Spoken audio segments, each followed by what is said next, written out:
ಎಲ್ಲ ಕನ್ನಡಿಗರಿಗೂ ನಮಸ್ಕಾರ. RCB ಈ ಸಲ ಏನಾದ್ರೂ ಕಪ್ ಗೆದ್ದಿಲ್ಲ ಅಂದ್ರೆ ಗುರು ಇದಕ್ಕೆಲ್ಲ ಕಾರಣ ಪಕ್ಕ ಪಾಕಿಸ್ತಾನದವ್ರಿಗೆ ಬಾಂಬ್ ಹಾಕಿ ಉಡೀಸ್ ಮಾಡಲೇಬೇಕು.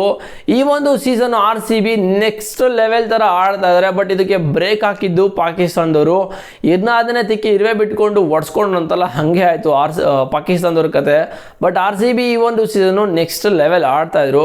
ಬಟ್ ಇದಕ್ಕೆಲ್ಲ ಬ್ರೇಕ್ ಬಿದ್ದು ಮತ್ತೆ ರೀಸ್ಟಾರ್ಟ್ ಆಗ್ತದೆ. RCB ಟೀಮ್ ಆಗಲಿ IPL ರೀಸ್ಟಾರ್ಟ್ ಆಗ್ತದೆ, ಓಕೆನಾ. ಬಟ್ 14ನೇ ತಾರೀಕಿಂದ ಅಫಿಷಿಯಲ್ ಇದು ನ್ಯೂಸ್ ಬಂದಿಲ್ಲ. ಬಟ್ ಎಲ್ಲ ಕಡೆ ಅಪ್ಡೇಟ್ಗಳು ಬರ್ತಾ ಇರೋ ಪ್ರಕಾರ 14ನೇ ತಾರೀಕಿಂದ IPL ಸ್ಟಾರ್ಟ್ ಆಗ್ತದೆ ಮತ್ತೆ ರೀಸ್ಟಾರ್ಟು. ಮತ್ತೆ 3ನೇ ತಾರೀಕು ಅಷ್ಟರಲ್ಲಿ ಮೇ ಅಷ್ಟರಲ್ಲಿ ಈ ಒಂದು IPL ಮುಗಿಬೇಕು. ಬಿಕಾಸ್ ತುಂಬ ಇಂಟರ್ನ್ಯಾಷನಲ್ ಮ್ಯಾಚ್ಗಳೆಲ್ಲ ನಡೀತಾ ಇದೆ, ಮತ್ತೆ ತುಂಬ ಟೂರ್ನಮೆಂಟ್ಗಳು ನಡೆಯೋ ಎಲ್ಲ ಥರ ಚಾನ್ಸಸ್ ಕೂಡ ಕಾಣ್ತಾ ಇದೆ. ಅದಕ್ಕೋಸ್ಕರ ಇವಾಗ ಬೇಗ ಮುಗಿಸ್ಬೇಕು IPL, ಈ ಒಂದು ಮಂತಲ್ಲಿ ಮುಗಿಸ್ಲೇಬೇಕು. ಮತ್ತು ವೆನ್ಯೂ ಕೂಡ ಬೆಂಗಳೂರು, ಚೆನ್ನೈ ಮತ್ತು ಹೈದರಾಬಾದಲ್ಲಿ ನಡೀತಾ ಇದೆ. ಈ ಒಂದು ಗ್ರೌಂಡಲ್ಲಿ ಮಾತ್ರ ಏನೋ ಮ್ಯಾಚ್ಗಳು ನಡೀತದೆ ಅಂತ ಅಪ್ಡೇಟ್ ಕೂಡ ಬಂದಿದೆ. ಬಟ್ RCBಗೆ ಒಂದು ದೊಡ್ಡ ಹೊಡೆತ ಏನಂತ ಹೇಳಿದ್ರೆ ಬಿಗ್ ಶಾಕು. ಆಸ್ಟ್ರೇಲಿಯಾ ಪ್ಲೇಯರ್ಸ್ ಯಾರು ಕೂಡ ಇವಾಗ ಅವೈಲೇಬಲ್ ಇಲ್ವಂತೆ IPLಗೆ. ಅದರಲ್ಲೂ ನಮ್ಮ ಜೋಸ್ ಹೇಜಲ್ವುಡ್ ಅವರು IPLಗೆ ಬರಲ್ವಂತೆ RCB ಟೀಮ್ಗೆ. ಬಿಕಾಸ್ ನಿಮಗೆ ಗೊತ್ತಿರೋ ಹಾಗೆ CSK ವಿರುದ್ಧ ಅವರು ಮ್ಯಾಚ್ನೇ ಆಡಿಲ್ಲ. ಬಿಕಾಸ್ ಅವ್ರಿಗಾಗಿದ್ದು ಶೋಲ್ಡರ್ ನಿಗಲ್ ಆಗಿತ್ತು. ಅದು ದೊಡ್ಡದಾಗಿತ್ತೋ ಚಿಕ್ಕದಾಗಿತ್ತೋ ಗೊತ್ತಿಲ್ಲ, ಬಟ್ ಅವ್ರಿಗೆ ಇಂಜುರಿ ಆಗಿತ್ತು. ಮತ್ತು LSG ವಿರುದ್ಧ ಕೂಡ ಅವರು ಆಡಲ್ಲ ಅಂತ ಹೇಳಿದ್ರಂತೆ. ಅದಕ್ಕೋಸ್ಕರ ಲುಂಗಿ ಎಂಗಿಡಿನ ಆಡಿಸ್ಕೊಂಡಿದ್ರು CSK ವಿರುದ್ಧ. ಅವರೇನೋ ಅಷ್ಟೊಂದೇನು ಕೆಟ್ಟದಾಗೇನೋ ಬೌಲಿಂಗ್ ಮಾಡಿಲ್ಲ, ಚೆನ್ನಾಗೇ ಬೌಲಿಂಗ್ ಮಾಡಿದರು. ಬಟ್ ಜೋಸ್ ಹೇಜಲ್ವುಡ್ ಏನಾದರೂ RCB ಟೀಮ್ನ ಬಿಟ್ಟೋದ್ರೆ ಬೇರೆ ಯಾರೂ ಇಲ್ಲ ಅಂತಲ್ಲ, ಬಟ್ ಇದ್ದಾರೆ. ಬಟ್ ಅವ್ರ ಥರ ಇಂಪ್ಯಾಕ್ಟ್ ಮಾಡೋ ಬೌಲರು, ಎಕ್ಸ್ಪೀರಿಯನ್ಸ್ ಇಟ್ಟಿರೋರು ಬೌಲರು. ಬಿಕಾಸ್ ನಿಮಗೆ ಗೊತ್ತಿರೋಂಗೆ RCB ಅಲ್ಲಿರೋ ಬೌಲರ್ಸ್ ಎಲ್ಲ ಚೆನ್ನಾಗೇ ಇದ್ದಾರೆ. ಮತ್ತು ಆಸ್ಟ್ರೇಲಿಯಾ ಪ್ಲೇಯರ್ಸ್ ಅಂದರೆ ಎಲ್ಲ ಕಡೆ ಬೆಲೆ ಕೊಡ್ತಾರೆ. ಯಾಕಂತ ಹೇಳಿದ್ರೆ ಅವ್ರೇನಾದರೂ ಫೈನಲ್ಗೆ ಬಂದರೆ ಅವ್ರ ಥರ ಆಡೋ ಪ್ಲೇಯರ್ಸ್ ಯಾವನೂ ಸಿಗಲ್ಲ. ಲೀಗ್ ಸ್ಟೇಜಲ್ಲಿ ಏನೋ ಒಂಥರ ಆಡಿರ್ತಾರೆ, ಫೈನಲ್ ಅಂತ ಬಂದರೆ ತಿಂದಾಕ್ತಾರೆ ಗುರು. ಸೀರಿಯಸ್ಲಿ ತಿಂದಾಕ್ಬಿಡ್ತಾರೆ ಆಪೋನೆಂಟ್ಗಳನ್ನ, ಆ ಥರ ಪ್ಲೇಯರು. ಸೊ ಇವಾಗ ಜೋಸ್ ಹೇಜಲ್ವುಡ್ ಅವರು ಒಂಥರ ಸಖತ್ ಎಕ್ಸ್ಪೀರಿಯನ್ಸ್ ಇಟ್ಕೊಂಡಿದ್ರು. ಮತ್ತು RCB ಟೀಮ್ ಕೂಡ ಸಖತ್ತಾಗಿ ಲೀಡ್ ಮಾಡ್ತಾರೆ ಬೌಲಿಂಗಲ್ಲಿ. ಭುವನೇಶ್ವರ್ ಕುಮಾರ್ ಮತ್ತು ಜೋಸ್ ಹೇಜಲ್ವುಡ್ ಸೇರ್ಕೊಂಡು ಇಬ್ಬರು ನೆಕ್ಸ್ಟ್ ಲೆವೆಲ್ ಬೌಲಿಂಗ್ ಮಾಡ್ತಾಯಿದ್ರು. ಬಟ್ ಇವಾಗ ಅನ್ಫಾರ್ಚುನೇಟ್ಲಿ ಅವರು WTCL ಆಡಬೇಕಾಗಿತ್ತು ಅಂತ ಹೇಳ್ಬಿಟ್ಟು ಇವಾಗ ಅವರು ಬರ್ತಿಲ್ವಂತೆ.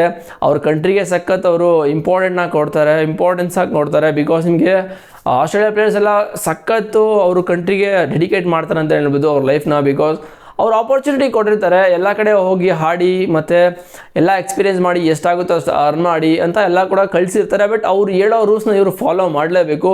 ಅವ್ರು ಹೇಳಿಲ್ಲ ಅಂದರೂ ಇವರು ಕೂಡ ತಲೆಗೆ ಬಂದಿರುತ್ತೆ ನಾನು ಎಷ್ಟು ಇಂಪಾರ್ಟೆಂಟು ನಮ್ಮ ಟೀಮ್ಗೆ ಅಂತ.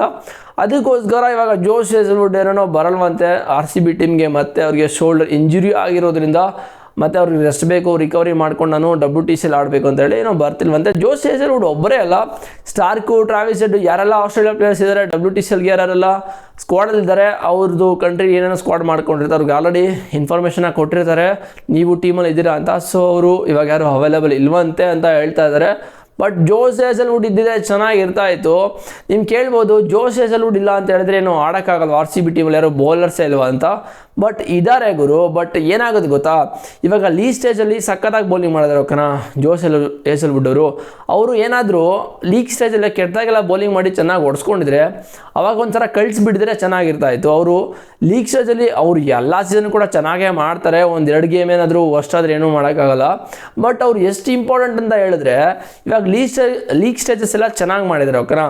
ಬಟ್ ಇವಾಗ ಆಲ್ರೆಡಿ ನಾವು ಕ್ವಾಲಿಫೈ ಆಗಿದ್ದೀವಿ. ಆ ಒಂದು ಸ್ಟೇಜಲ್ಲಿ ಏನಾದರೂ ಸೋತ್ರೆ ಹೇಳ್ತಾ ಇರೋದು, ಸೋಲಲ್ಲ. ಬಿಕಾಸ್ ಆಲ್ರೆಡಿ ಕ್ವಾಲಿಫೈ ಆಗಿದ್ದೀವಿ, ನಾವು ಪ್ಲೇ ಆಫ್ ಆಡ್ತೀವಿ. ಆ ಒಂದು ಸ್ಟೇಜಲ್ಲಿ ಏನಾದರೂ ನಾವು ಸೋತ್ರೆ ಒಂದೇ ಪಾಯಿಂಟ್ ಬರೋದು, ಎಲ್ಲರೂ ಒಂದೇ ಕಡೆ ಪಾಯಿಂಟ್ ಔಟ್ ಮಾಡಿ ತೋರಿಸೋದು. ಜೋಸ್ ಹೇಜಲ್ವುಡ್ ಇದ್ದಿದ್ರೆ ನಾವು ಮ್ಯಾಚ್ನ ಗೆಲ್ತಾ ಇದ್ವಿ. ಅಕಸ್ಮಾತ್ ಏನಾದರೂ ಬೌಲಿಂಗಲ್ಲಿ ಹೊಡ್ಸ್ಕೊಂಡ್ರೆ ಜೋಸ್ ಹೇಜಲ್ವುಡ್ ಇರಬೇಕಾಗಿತ್ತು, ಅವರಿದ್ದರೆ ನಾವು ಸೋಲ್ತಾ ಇರಲಿಲ್ಲ ಅಂತಲೇ ಮಾತು ಬರೋದು. ಅದಕ್ಕೋಸ್ಕರ ಈ ಒಂದು ಮಾತುಗಳನ್ನ ನಾನು ಆಡ್ತಾ ಇರೋದು.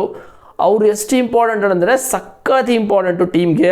ಅವರು ಈ ಒಂದು ವರ್ಷ ಸಖತ್ತಾಗೆ ಬೌಲಿಂಗ್ ಮಾಡ್ಕೊಂಡಿದ್ದಾರೆ RCB ಟೀಮ್ಗೆ. ಮತ್ತು ಒಳ್ಳೊಳ್ಳೆ ವಿಕೆಟ್ಗಳನ್ನ ತಗೊಂಡಿದ್ದಾರೆ, ಲೀಡಿಂಗ್ ವಿಕೆಟಲ್ಲಿ ಇದ್ದಾರೆ ಕೂಡ ಅಂತಲೇ ಹೇಳ್ತೀನಿ. ಈ ಒಂದು ಸೀಸನ್ ಅವ್ರು ಏನಾದರೂ ಫುಲ್ ಸೀಸನ್ನ ಕಂಪ್ಲೀಟ್ ಮಾಡಿದ್ರೆ ಪಕ್ಕಾ ಪರ್ಪಲ್ ಕ್ಯಾಪ್ನ ಅವರೇ ಹಾಕೋತಾರೆ ಅಂತಲೇ ಹೇಳ್ತೀನಿ, ಅವ್ರಿಗೆ ಸಿಗುತ್ತೆ. ಬಟ್ ಗೊತ್ತಿಲ್ಲ ಅವ್ರು ಯಾವ ಥರ ಮೈಂಡ್ ಸೆಟ್ ಓಡ್ತಾ ಇರುತ್ತೋ, ಅವರು ಕಂಟ್ರಿಗೆ ಆಡೋ ಸಖತ್ ಇಂಪಾರ್ಟೆನ್ಸ್ನ ಕೊಡ್ತಾರೆ. ನೋಡಬೇಕು ಅವ್ರು ಮತ್ತೆ ವಾಪಸ್ ಬರ್ತಾರೆ ಅಂತ. ಬಟ್ ಅಪ್ಡೇಟ್ಗಳನ್ನ ಬರ್ತಾ ಇರೋ ಪ್ರಕಾರ ಜೋಸ್ ಹೇಜಲ್ವುಡ್ ಅವರು ಈ ಒಂದು ಸೀಸನ್ ಏನೋ ಬರಲ್ವಂತೆ ಮತ್ತೆ ಅಂತ ಹೇಳೋ ಬರ್ತಾ ಇದೆ ಅಪ್ಡೇಟ್ಗಳು.